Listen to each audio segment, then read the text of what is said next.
उसे इंग्लिश बोलनी पड़ रही है।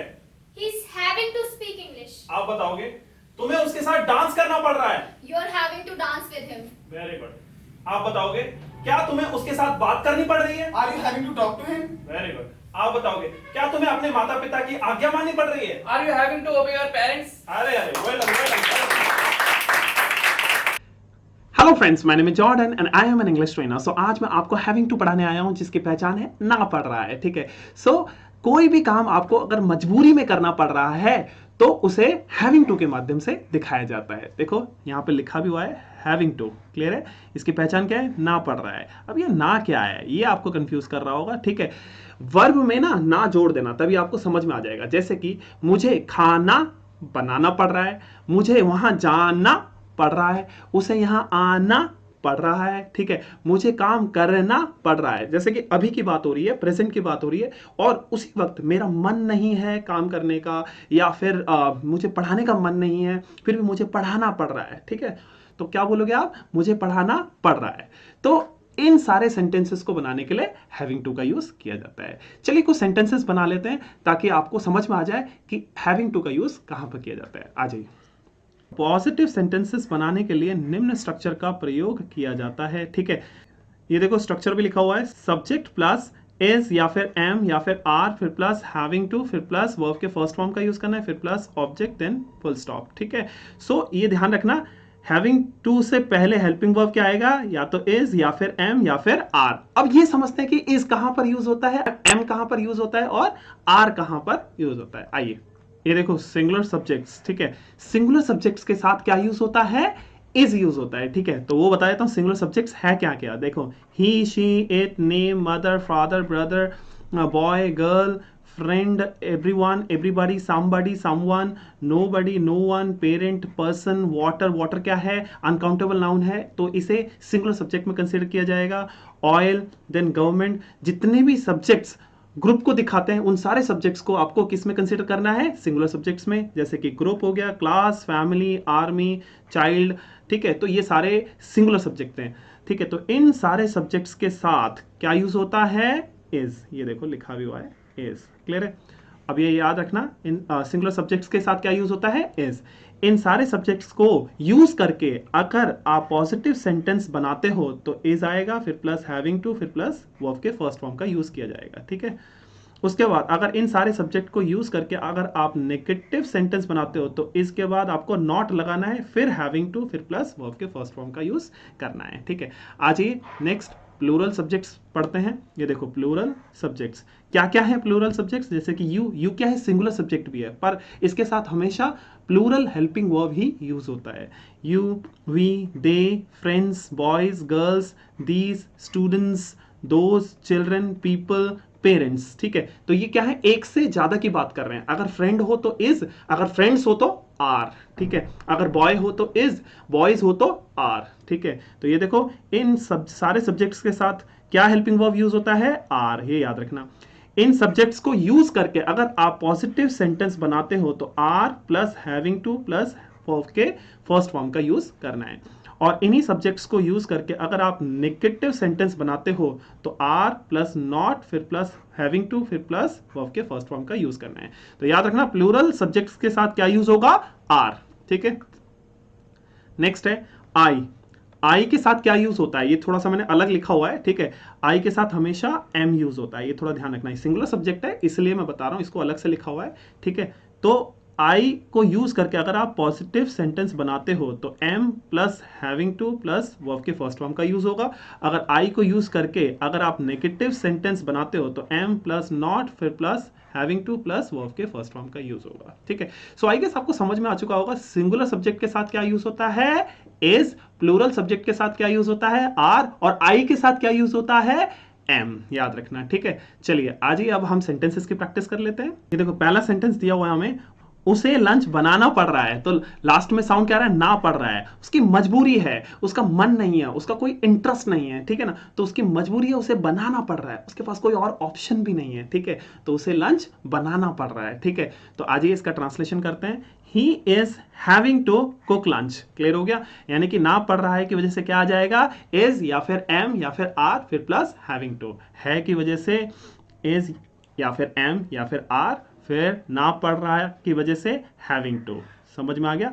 और ये इस किसकी वजह से आया है? ही की वजह से। ही क्या है? Singular subject. तो he is having to cook lunch. Clear है? सो आई गेस आपको समझ में आ चुका होगा। आ जाइए नेक्स्ट सेंटेंस पढ़ते हैं। उसे दूध पीना पड़ रहा है, तो इसका ट्रांसलेशन क्या हो जाएगा? She is having to drink milk. Clear हो गया। आ जाइए नेक्स्ट सेंटेंस पढ़ते हैं।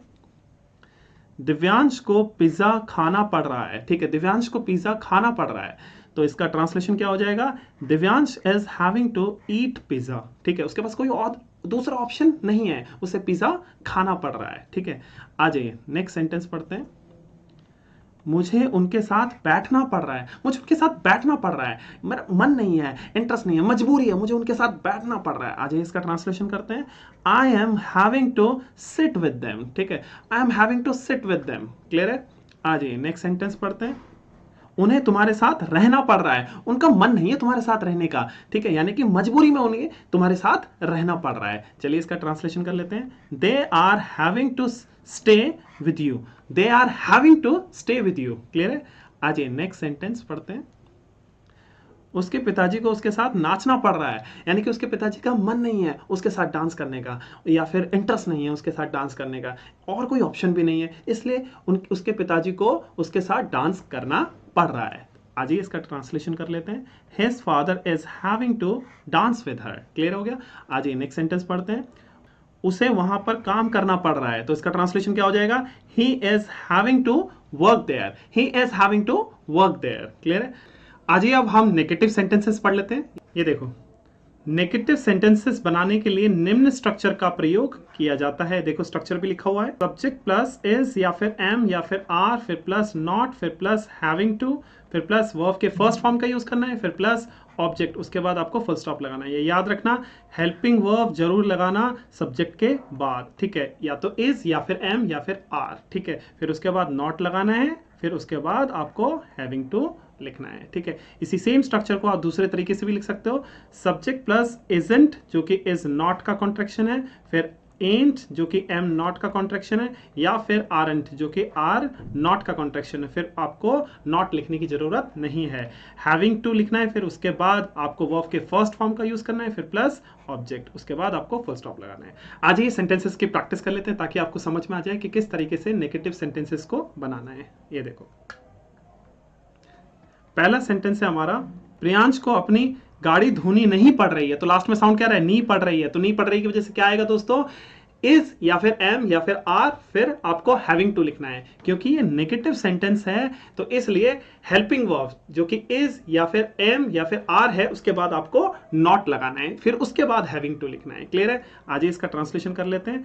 देखो, Priyansh isn't having to wash his car। देखो isn't लिखा है जो कि is not का कॉन्ट्रैक्शन है, ये याद रखना। और ये इस किसकी वजह से आ रहा है? प्रियांश। प्रियांश क्या है? Singular subject. क्लियर हो गया? तो Priyansh isn't having to wash his car। ठीक है, तो आज ये नेक्स्ट सेंटेंस पढ़ते हैं।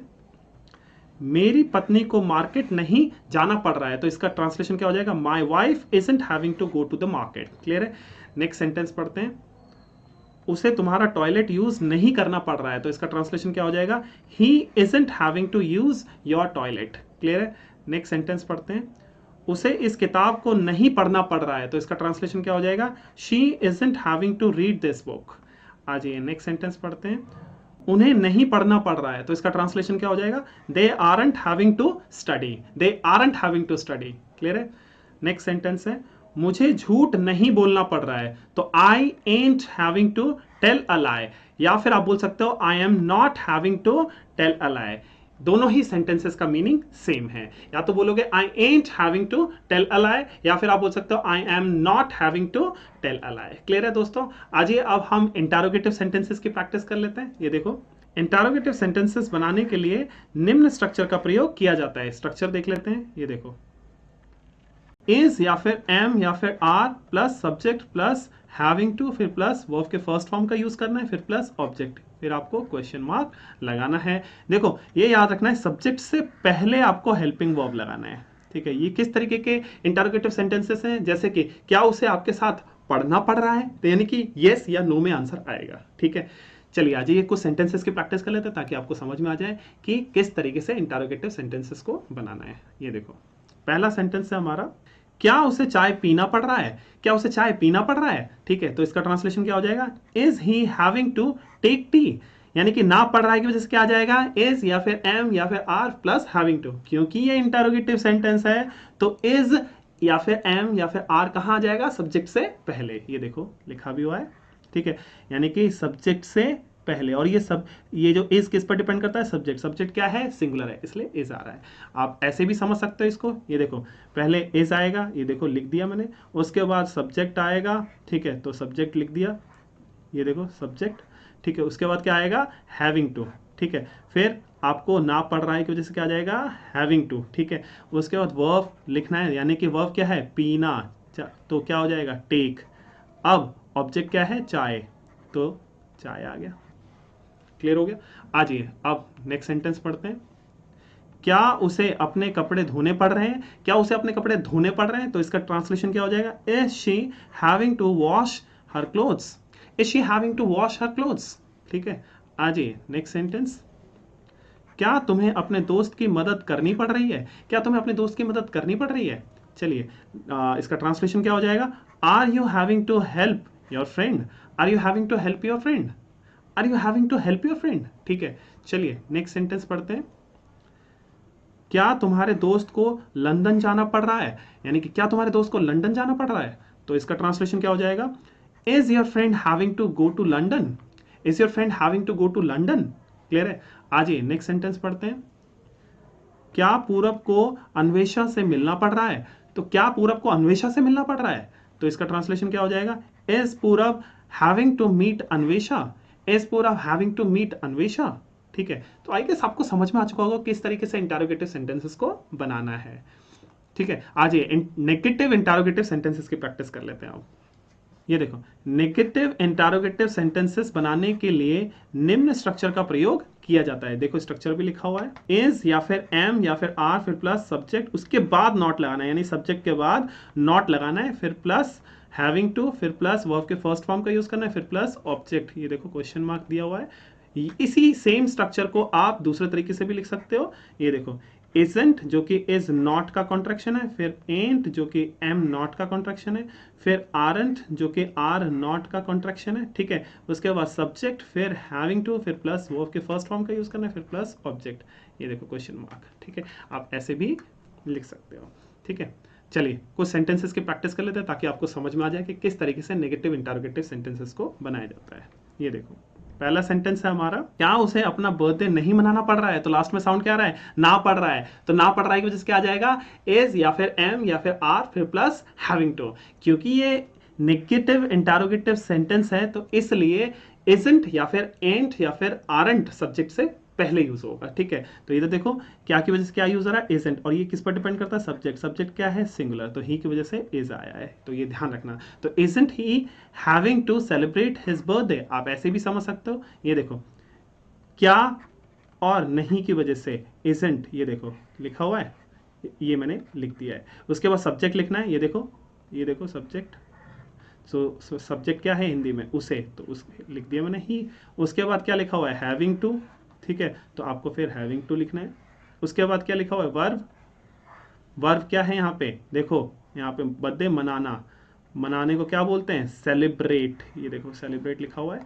फिर ऑब्जेक्ट क्या है यहाँ पे, क्या मनाना पड़ रहा है, बर्थडे, अपना बर्थडे, तो ये रहा इज बर्थडे।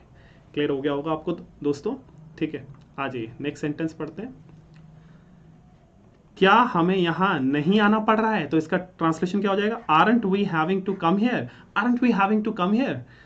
क्या उसे पूरब को बुलाना नहीं पड़ रहा है, तो इसका ट्रांसलेशन क्या हो जाएगा, isn't she having to call पूरब, ठीक है। नेक्स्ट सेंटेंस पढ़ते हैं। क्या तुम्हारे दोस्त को उसके साथ नहीं बैठना पड़ रहा है, क्या तुम्हारे दोस्त को उसके साथ नहीं बैठना पड़ रहा है, तो इसका ट्रांसलेशन क्या हो जाएगा, isn't your friend having to sit with her, isn't your friend having to sit with her, ठीक है। नेक्स्ट सेंटेंस इधर देखो, क्या मुझे जयंत को प्रोटेक्ट नहीं करना पड़ रहा है, क्या मुझे जयंत को प्रोटेक्ट नहीं करना पड़ रहा है, तो इसका ट्रांसलेशन क्या हो जाएगा, ain't I having to protect Jayant, ain't I having to protect Jayant. Clear हो गया। आई गेस आपको समझ में आ चुका होगा किस तरीके से हैविंग टू के सेंटेंसेस को आपको बनाना है, ठीक है। So next time again I will come with different video with different concept. Thank you so much.